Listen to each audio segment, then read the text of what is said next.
and gentlemen, welcome back to another legal breaking reporting video analysis update. Firstly, ladies and gentlemen, I just wanted to take a moment to apologize for me getting to the evening reportings, especially the first one,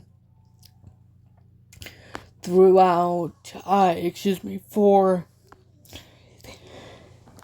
the evening of December 30, 2025.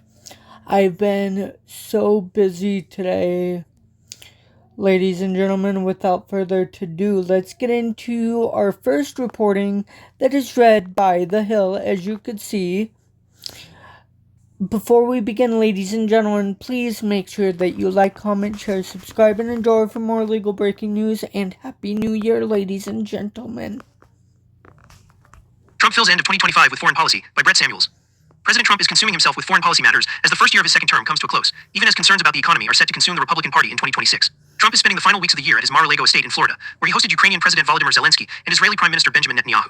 The president announced military strikes against ISIS in Nigeria on Christmas Day, and he revealed the U.S. had hit a Venezuelan facility on December 26 amid escalating tensions with the South American country. The chain of events underscores Trump's focus on foreign policy and cementing his legacy abroad in his second term, but the attention may come at the expense of one of the biggest domestic issues. One Republican strategist, who requested anonymity to speak candidly, said Trump and the White House will need to make the argument directly to voters about what they have done to help boost their financial outlook since taking office. Trump is focused on foreign affairs. Where has his energy been? The strategist said. It is just kind of a weird time for a voter. You do not really have someone trying to make the argument. That international focus was on full display Monday when the president met with Netanyahu. When Netanyahu arrived, Trump fielded questions for several minutes, nearly all of which were focused on global conflicts. He addressed a recent U.S. strike on what he called the implementation area in Venezuela for alleged drug boats. He discussed ongoing efforts to maintain a ceasefire between Israel and Hamas. He addressed his productive call with Russian President Vladimir Putin, and he took a question about potential Israeli strikes against Iran. As reporters entered the room for lunch between Trump and Netanyahu, Trump could be heard explaining to the prime minister how he used trade to end a conflict between two countries. Do I get credit for it? No, Trump said. I did 8 of them. How about India and Pakistan? So I did 8 of them, and they do not tell you the rest of it. Trump's Monday meeting with Netanyahu came one day after he hosted Zelensky at Mar-a-Lago for high-stakes discussions about a peace proposal to end the fighting in Ukraine. Trump had suggested earlier in the month that the president of Egypt may also visit him at his Florida estate before the new year. Trump's end-of-year meetings are reflective of the first year of his second term, during which the president traveled to Italy, the Vatican, Saudi Arabia, Qatar, the United Arab Emirates, the United Kingdom, Israel, Japan, Canada, South Korea, and Malaysia to work on peace agreements and trade deals. The president worked for months to broker a ceasefire agreement in the Middle East to end the fighting between Israel and Hamas. He has had several calls throughout the year with Zelensky and Putin, as well as an in-person summit with Putin in Alaska, in an attempt to stop the fighting in Ukraine. The president's allies openly campaigned for him to receive the Nobel Peace Prize, while others, including Netanyahu and the head of FIFA, have looked to earn Trump's favor by honoring him with awards to highlight his international efforts. Representative Marjorie Taylor Greene, Republican from Georgia, who has for months criticized Trump's focus on foreign affairs and will resign from Congress in the coming days after a break with the president, took notice of how Trump has been spending his time. Zelensky today, Netanyahu tomorrow. Can we just do America? Greene posted Sunday on the social platform X. White House officials have pushed back on criticism that Trump is disproportionately focused on foreign affairs. They have pointed to the president's slew of executive orders cracking down on immigration, the passage of a massive tax and spending bill over the summer, and efforts to lower prescription drug prices through most favored nation agreements with pharmaceutical companies. Trump's allies have also made the case that the president's actions abroad are benefiting the U.S. domestically. They have pointed to both the trade agreements Trump has made with places such as the European Union, Japan, and the United Kingdom, and to the idea that confronting Venezuela guards the U.S. against drugs and illegal immigration. But polling has shown voters have not necessarily rewarded Trump for his focus on foreign policy. A Quinnipiac University poll published earlier this month found Trump's overall approval with voters was underwater, with just 40% of survey respondents saying they approved of his performance. The poll found 41% approved of his handling of foreign policy, compared with 54% who disapproved. But strategists largely agreed that the midterm elections in November are likely to be determined more by how voters feel about the economy than how they feel about Trump's foreign policy accomplishments. And while the White House has pointed to cooling inflation and strong gross domestic product numbers as evidence Trump's economic vision is working, polling has shown most voters are not feeling the same way. The Quinnipiac poll found 40% of respondents approved of Trump's handling of the economy, compared with 57% who disapproved. That poll was in line with others that similarly showed voters souring on Trump's work on the economy. With that being said, ladies and gentlemen, I do have to rebuke one of the claims that Trump is trying to lower prescription drug prices, because it is completely false. How do I know? Because I have an employee, I'm not going to blurt their name out, because for the simple fact that I respect their privacy, and it is completely against the Privacy Act that my state's governor signed into law. And therefore, however, I do know that the premiums for healthcare have already gone up, unfortunately. With that being said, ladies and gentlemen, let's get into our next legal breaking reporting and video analysis update for the evening, our second one. Ladies and gentlemen, before we begin, please make sure, as I said at the beginning of the reporting, that you like, comment, share, subscribe, and enjoy for more legal breaking news that you need to know about. Happy New Year again, ladies and gentlemen. Let's get into it.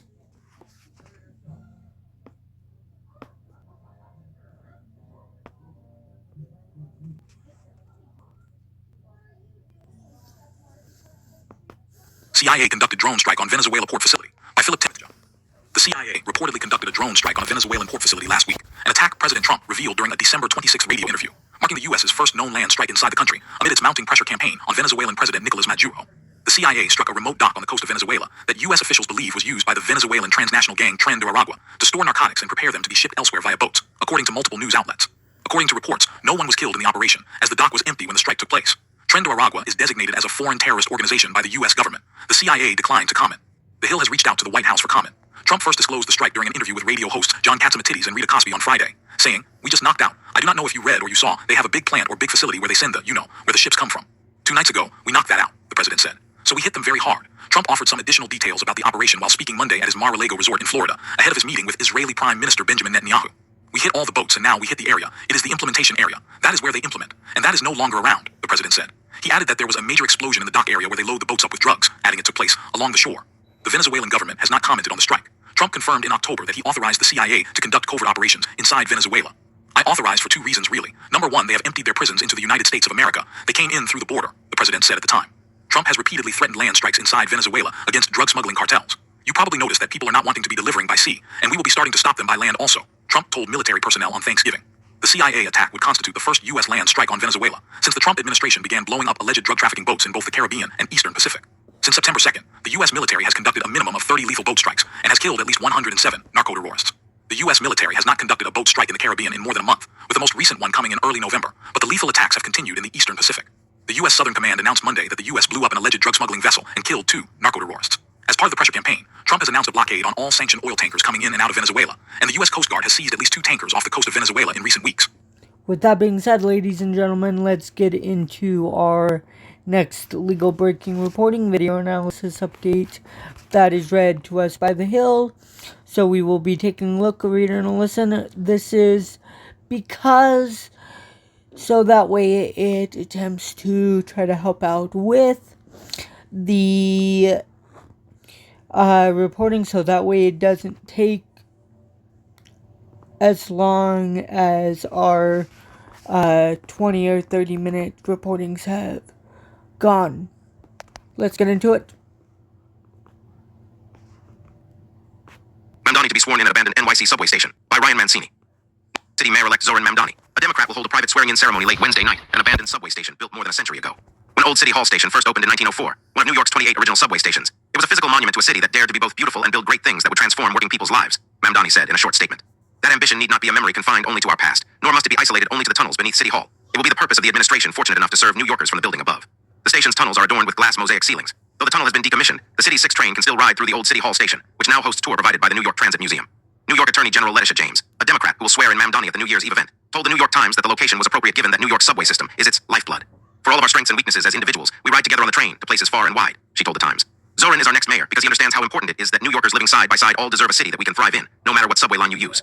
Mamdani will then be sworn in at a ceremonial inauguration outside City Hall. Senator Bernie Sanders, independent from Vermont, who Mamdani has said inspired his path in politics, will swear in the new mayor. Representative Alexandria Ocasio-Cortez, Democrat from New York, is also expected to attend the second inauguration ceremony, CNN reported. The Hill reached out to Ocasio-Cortez's office for comment. A public block party outside City Hall Plaza will be held after the new mayor is sworn in, with 4,000 ticketed guests expected to attend, according to Mamdani's office. Mamdani's predecessor and the current mayor, Eric Adams, was officially sworn in during a ceremony in Times Square just minutes after midnight on January 1st, 2022.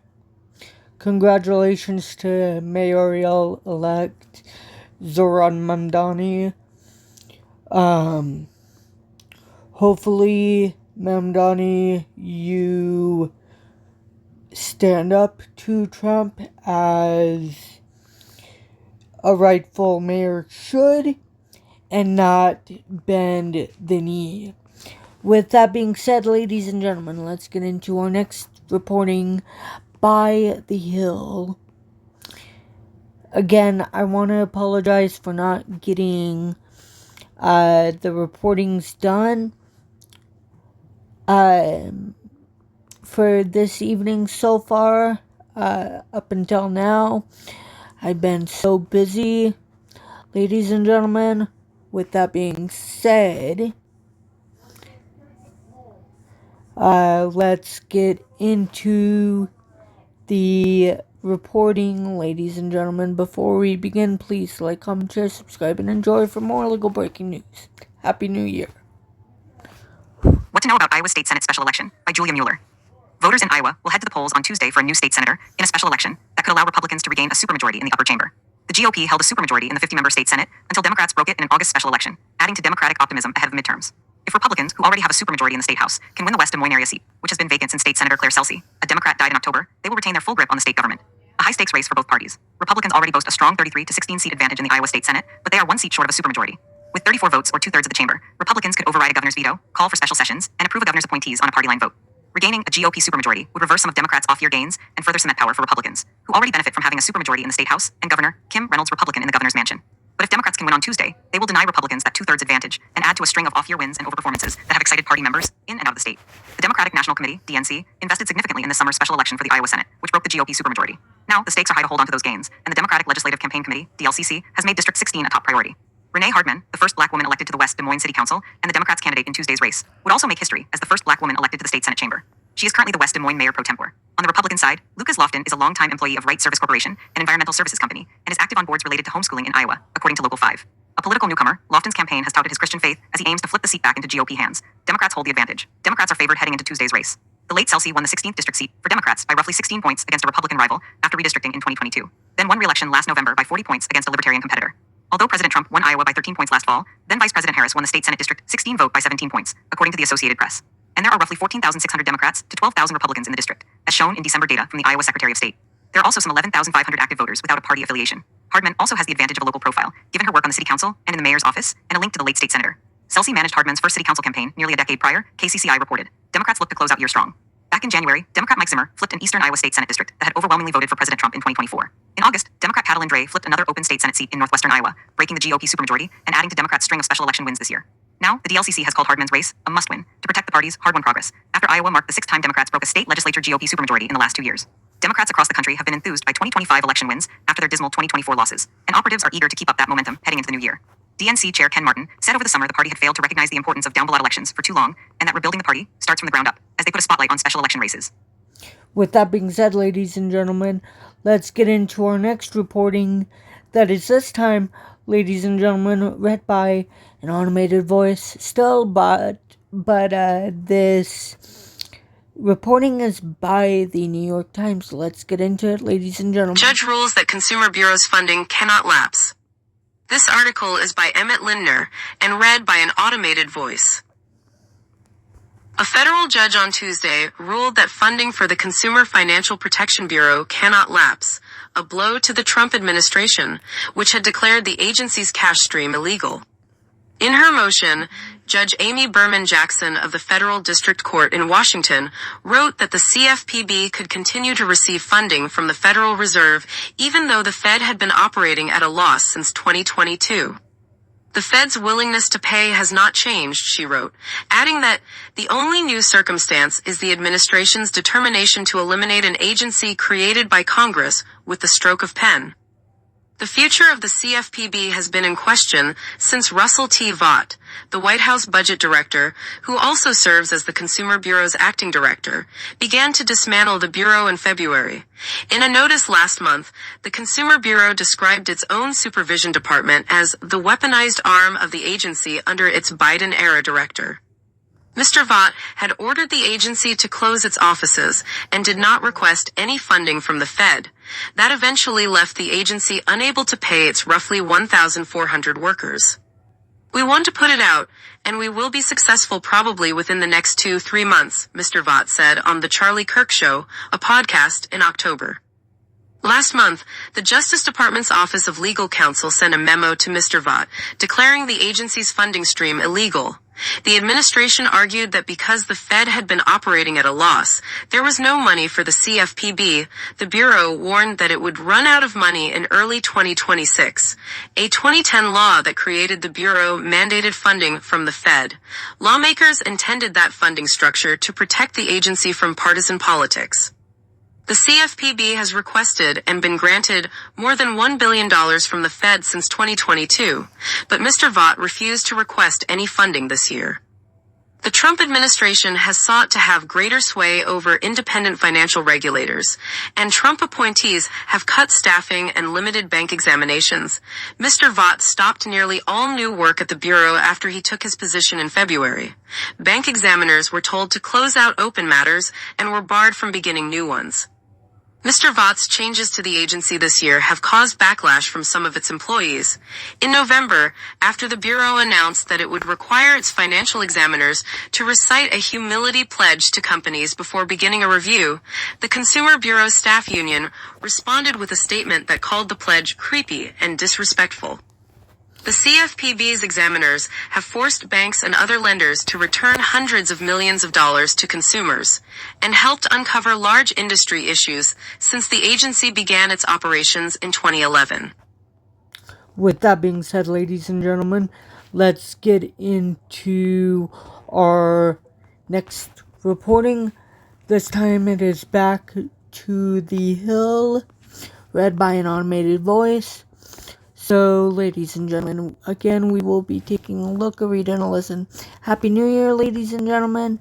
Let's get into it. If you did enjoy this legal breaking reporting video analysis so far, update, please like, comment, share, subscribe, and enjoy. DOJ sues Virginia over tuition aid for migrants by Zach Skonfeld. The Justice Department DOJ is challenging a Virginia law that makes some migrants illegally in the country eligible for in-state tuition, filing a lawsuit against the state Monday. Virginia law extends eligibility to people who established residence in the state at least a year prior, and a student may not be disqualified based on their immigration status. This is not only wrong but illegal. The challenged act's discriminatory treatment in favor of illegal aliens over citizens is squarely prohibited and preempted by federal law, the 13-page complaint states. The DOJ filed its lawsuit in federal district court in Richmond, Virginia. A judge has not yet been assigned. It adds to legal challenges the Trump administration has filed against other states over similar policies that provide migrants access to in-state tuition and education benefits. The administration in June first sued Texas, then brought subsequent lawsuits against Kentucky, Oklahoma, Illinois, and California. The DOJ has reached agreements with the three red states, while Illinois and California continue to fight their lawsuits. The Virginia suit comes as Democrats prepare to take over the state's governor's mansion and attorney general post next month after a series of victories in the recent elections. The Hill has reached out to the office of Jason Mears, Virginia's outgoing Republican attorney general, for comment. The Justice Department's lawsuit alleges Virginia's law runs afoul of the Constitution's supremacy clause by violating federal immigration law, which prohibits states from providing migrants in the country unlawfully with post-secondary education benefits denied to citizens. There are no exceptions. Virginia violates it nonetheless, the lawsuit states. This court should put an end to this and permanently enjoin the enforcement of provisions of the Virginia Education Code that directly conflict with federal immigration law. With that being said, ladies and gentlemen, let's get into our next reporting by the Hill. This is our third to last but not least reporting by the Hill. If you did enjoy this reporting so far, please like, comment, share, subscribe, as well as enjoy. And again, Happy New Year.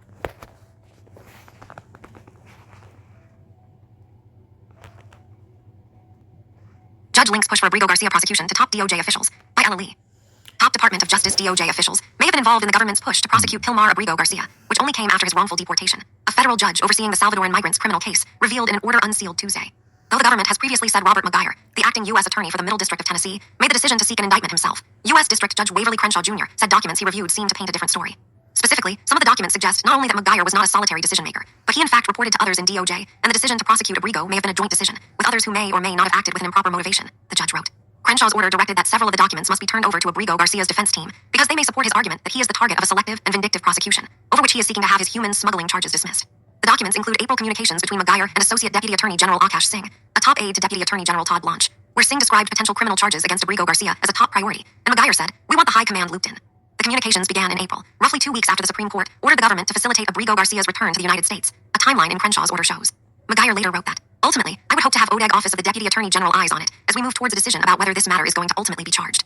The acting U.S. attorney also wrote that, "Ultimately, the office's decision to charge will land on me. I have not received specific direction from ODEG other than I have heard ANIC. Ally that the DAG and PDAG would like Garcia charged sooner rather than later," he said.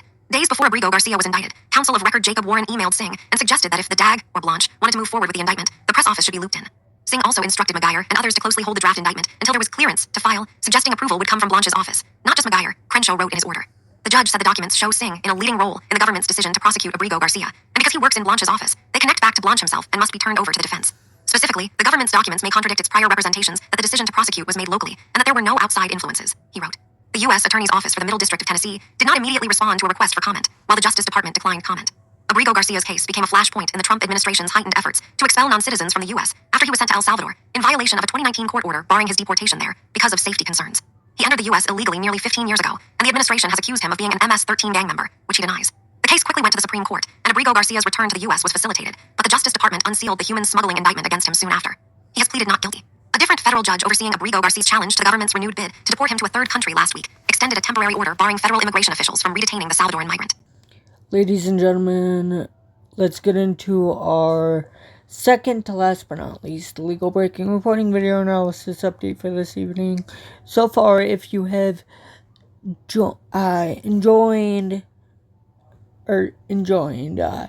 if you had enjoyed this reporting so far, please like, comment, share, subscribe, and enjoy it for more legal breaking news that you need to know about. Ladies and gentlemen, Happy New Year. Let's get into it. Before we begin, please like, comment, share, subscribe, and enjoy. And once again, What to know about Iowa State Senate special election by Julia Mueller. Voters in Iowa will head to the polls on Tuesday for a new state senator in a special election that could allow Republicans to regain a supermajority in the upper chamber. The GOP held a supermajority in the 50-member state Senate until Democrats broke it in an August special election, adding to Democratic optimism ahead of the midterms.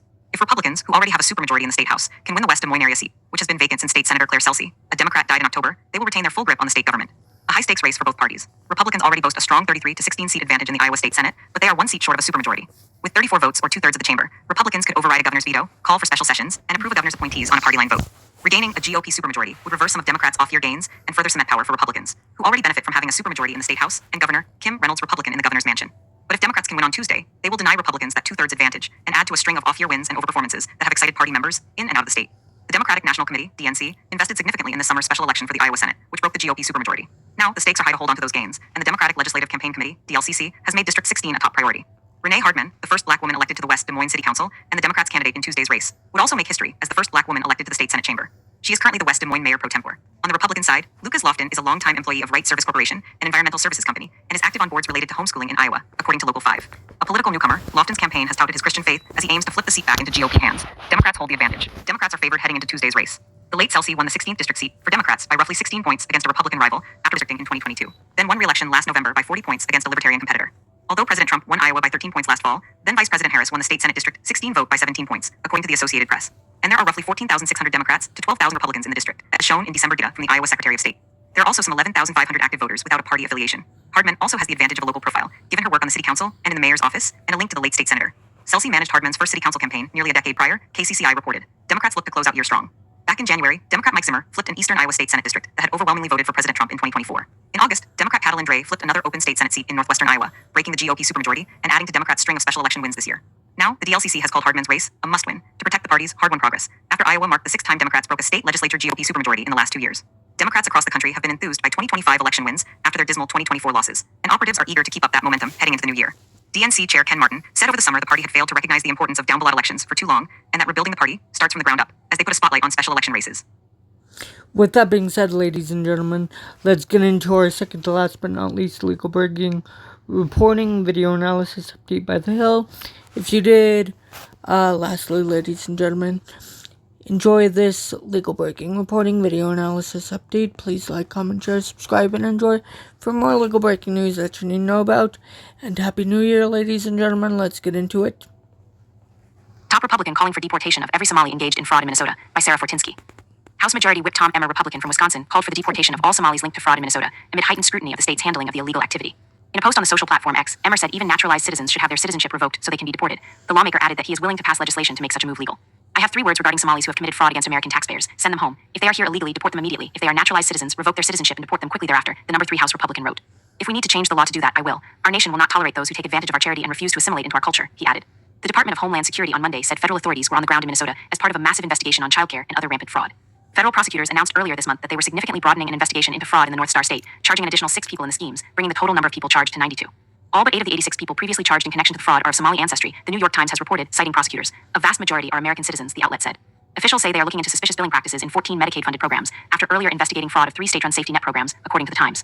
A preliminary assessment cited by prosecutors suggests more than half of the $18 billion in taxpayer funding spent on the programs was likely stolen, the Times reported. Some Minnesota officials have expressed concern about the narrow targeting of the Somali community, especially as the Trump administration has highlighted the fraud scandal as part of its crackdown on immigration in the community.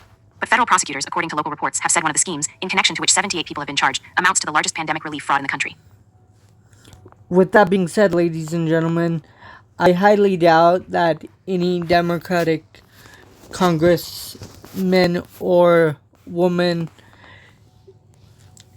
committed fraud, likely because Republicans currently run the government. Unfortunately, they are more than likely the ones that committed fraud, which is illegal, obviously, ladies and gentlemen, and more than likely in the new administration, in the executive branch, it won't fly, and they will be more than likely prosecuted, ladies and gentlemen, as well as more than likely the Department of Defense and PXF and everybody in the administration will more than likely also be prosecuted in the new administration. With that being said, ladies and gentlemen, that's going to do it for this legal breaking reporting video analysis update, ladies and gentlemen. If you did enjoy this legal breaking reporting video analysis update, please like, comment, share, subscribe, and enjoy for more legal breaking news that you don't know about, and I will talk to you guys in the next legal breaking reporting video analysis update, and Happy New Year, ladies and gentlemen.